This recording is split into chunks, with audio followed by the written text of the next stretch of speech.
উল্টাপাল্টা কাজ করতাছে, এর লিগে আমি তোর ঘরে আইছি। হ হ বাবা, আপনি ঠিক কইছেন। আমার ঘরে অনেকক্ষণ যাবত কি উল্টা পুল্টা কাহিনী হইতাছে।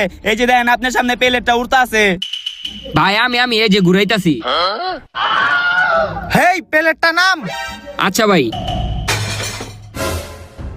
এই ঘরে তো ভয়ঙ্কর একটা ভূত আক্রমণ করছে রে, ভয়ঙ্কর ভূত আইছে এই ঘরে। বাবা, এত বাড়ি থাকতে আমার বাড়িতে গেলে ভূত আইছে। এদিকে আয়, হন। তুই যে ঘরের ভিতরে পাপ কাজ করস, মদ খাস, এটা তো তোর বউ জানে না, ভূতে তো ঠিকই জানে, এর লিগাই ভূতে তোর ঘরে আইছে। মদ?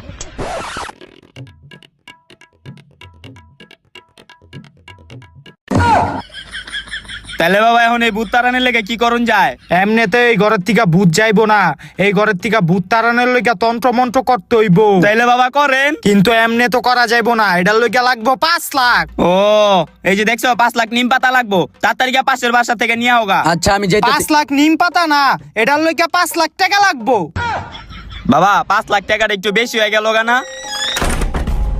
বাবা আপনি ওর কথা বাদ দেন, যত টাকা লাগে আমি দিমু, আপনি এই ঘরেতে ভূত তাড়ান। মা, তোমাকে ঘরের লক্ষ্মী মনে হইতাছে, আমি যেভাবে বলবো তুমি সেভাবেই করবা, তাহলেই তোমার ঘর থেকে ভূত যাইবো গা। সর্বপ্রথম একটি আটার গন্ডিটার ভিতরে একটি বেলুন রাখবা, আর তোমরা আটার গন্ডির বাইরে বইসা থাকবা।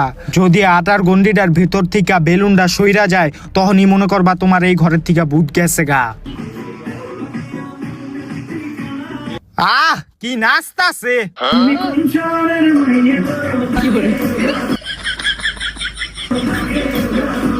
আহ, কি নাচ রে!